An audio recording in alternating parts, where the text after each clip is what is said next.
All right. Well, I'm here with my great friend, Stef Nathanson. And thank you for doing this. Oh, my pleasure. Glad to do it. Yeah. So Stef founded the Room to Dream Foundation, which I've been a part of for some years now. And wanted to really just make more people aware of it. It's an amazing, amazing foundation.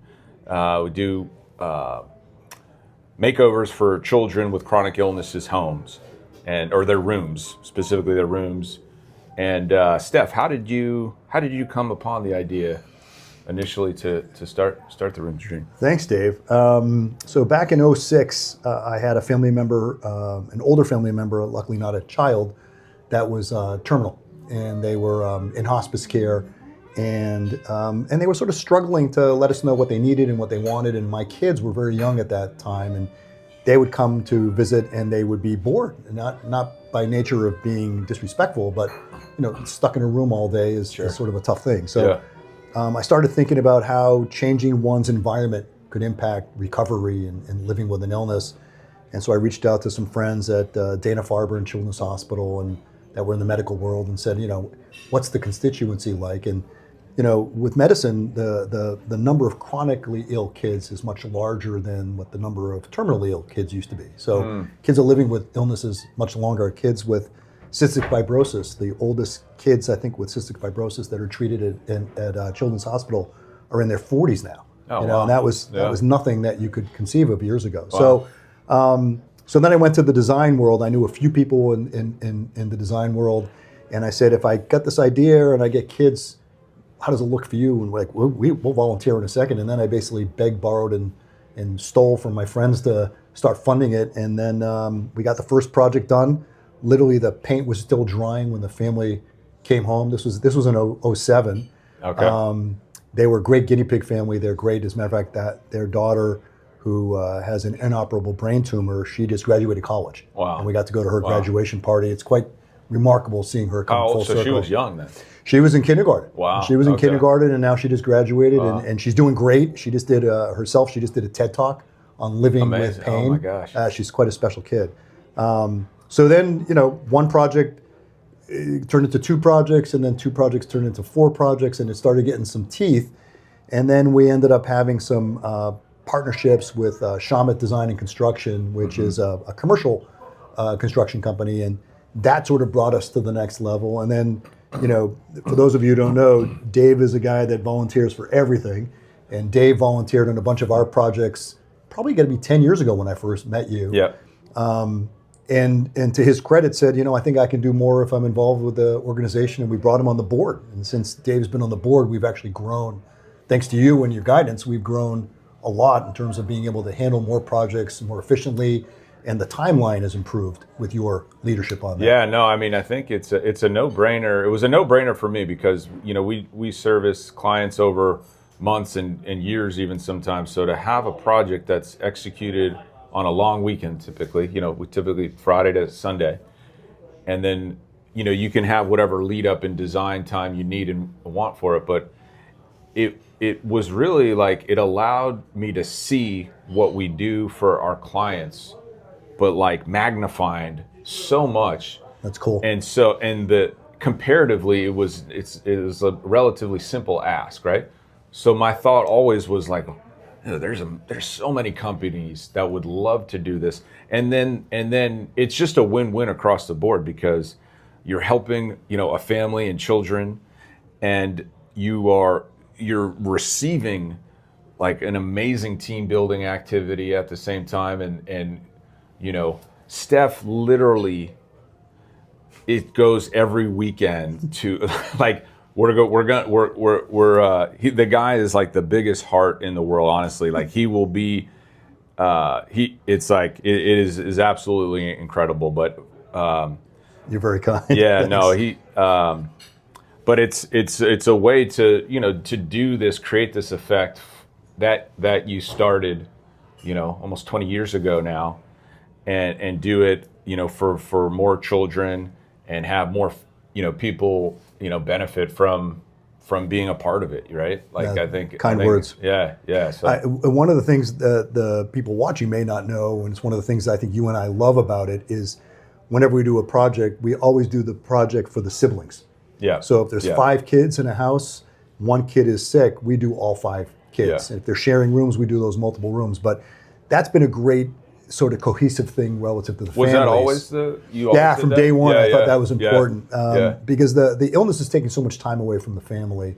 The one parent is usually holding down the fort while the other parent is at the hospital. Yeah. And so giving that sort of attention to all the kids, I think, was a big positive thing. It's that we totally, do. from observation, the whole family is going through this together, right? So like it brings that, allows them to share this experience even more than if it was just for the one child. So I think that was definitely the right call, and the children that we're really doing the project for, they love it too. They love to see their sister and brother have this new room. And Agreed. It's this shared experience. It's really an unselfish part of it that I really don't think I gave much thought to until you just noted that. I haven't seen any infighting amongst the kids, and we've done hundreds of these rooms. Yeah.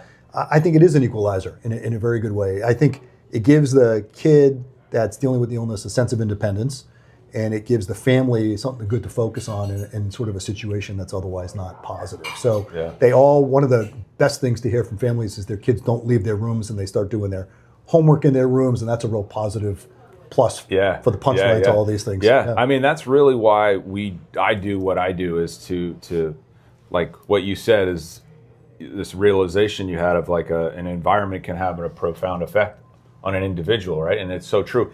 We spend, I think it's like 90% of our time in buildings, most people.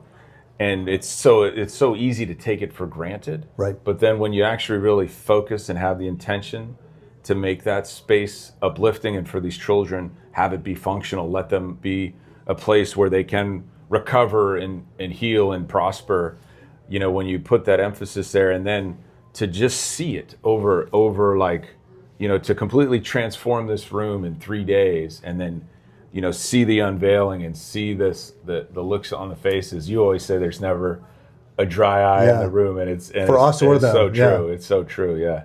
Yeah, I mean, the design world and the design build world in particular really synergized with this well, because, it takes several months for these projects to come together, and the expectations of the family are set from day one. They're not rushing about it.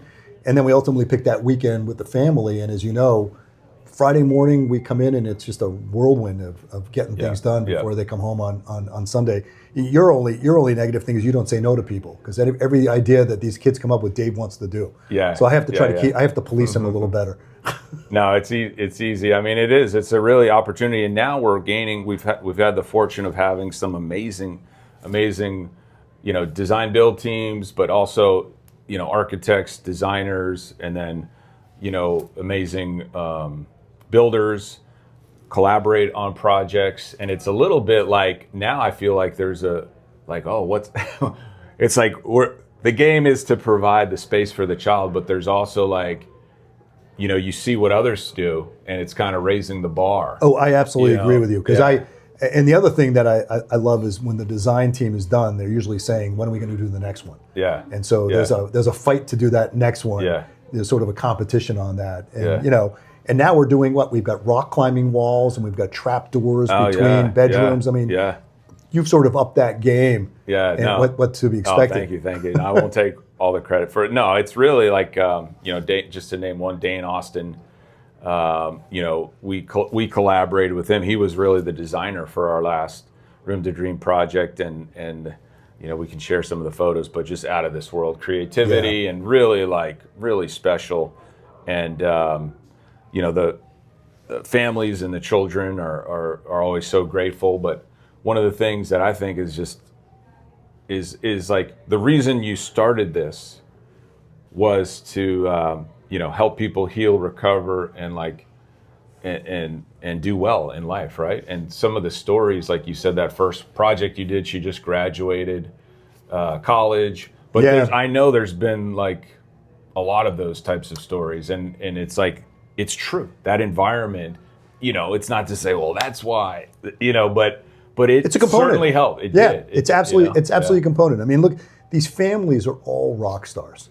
They really are. I mean, what they're dealing with and the energy and the strength that they have to get their kids what they need is quite admirable. Yeah. So just taking this off their plate, it's the last thing in the world anybody can think of when you're going through an illness is like, how do I fix up a room? So giving them storage and, one of my favorite projects is the one we've talked about where we had a young boy in a wheelchair and we lowered the light switches to his level. We lowered the hangers to his level. And it was, and the parents rave about the fact that it gave him independence where he otherwise couldn't have had that, because he couldn't reach the light switches. He couldn't reach the hangers. So little things like that, I think the design community is aware of, and they focus on giving kids a room that's less of a hospital room and more of a bedroom. And I think that's been great. Even some of these kids that are in hospital beds, we've designed built-ins to disguise it, and it's not that hospital feel anymore. Yeah, that's huge. Yeah, no, it's a fun game to play, to design these spaces. It's really awesome, and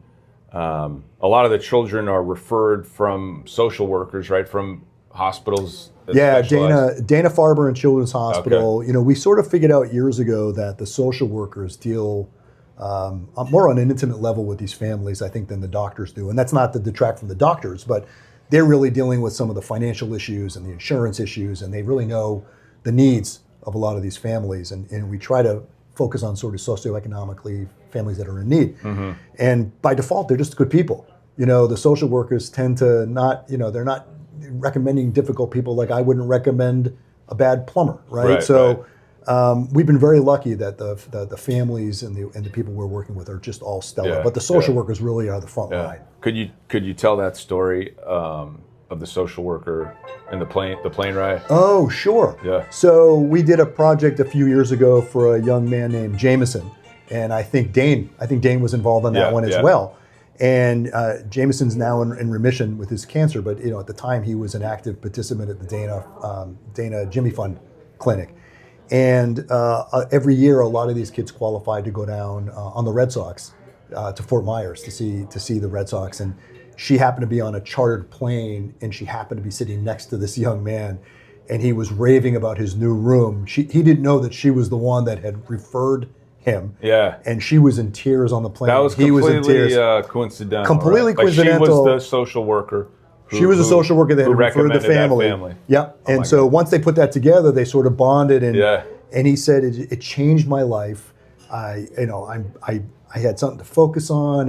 He was really into music, and so they did sort of a music vibe, and he wanted to do his homework again, and he's excelling. So it's nice in a real time world to hear that come back, because we see them that weekend when they come home on Sunday, and then we leave. Right. And so to have that come months later was very uplifting for me. Yeah. Completely organic, completely a fluke. Yeah, that's amazing. Yeah. Well, thank you. Do you want to thank anybody for? Well, I would say the design community has been stellar from day one, and Dave really turned me on to the design build movement a few years back. So that's become sort of our model, and I would say it's a much more efficient model. Yeah. But even in the projects where we have an interior designer and a construction team, they blend real well. Yeah. So we've done so many projects this year. I don't even know if I can name Out of the Woods, New England Design and Construction, Fresh Start, Dane Austin, LaGrasse. Just this year, Stephanie Rossi at Spazio Rossa Design. I'm like blanking on the name. I have half the name right now, but Jesse De Benedictis. Oh yeah, there's a lot of good people out there, and to the families. I mean, the families really are rock stars, and we wouldn't be doing what we're doing if it wasn't for them. So they're sort of the inspiration. Awesome. Well, none of us would have had the opportunity if it wasn't for you. So I'm extremely grateful for you, Stef. Thanks. Honestly, every time I'm involved with the program, I go back to you, and I just see your involvement and your care, and each and every project you are there on those weekends, and it's actually amazing. And your purpose for starting this community and this organization, it's you like shine it through every single You're very nice. every single time. So it's amazing. Thank you very Yeah. much for the kind words. I feel like when we do these projects, we get as much out of it as the families do, Yeah, because yeah. I think the people that all work on them all come back changed as well. Yeah, So yeah. it's a good full circle. No, it's awesome. Well, thank you again for making that possible for others. And if you guys are interested, if anybody is interested in taking on a Room to Dream project, let me know, because I want to carry it forward. I want to bring it to others and take that purpose that you initially started and kindled and grow. Thanks, man. Because it is such an amazing outcome. And so if you're interested in donating or volunteering in other ways, please reach out. And yeah. Thanks. This was fun. Appreciate the time. Yeah. Awesome. Thank you.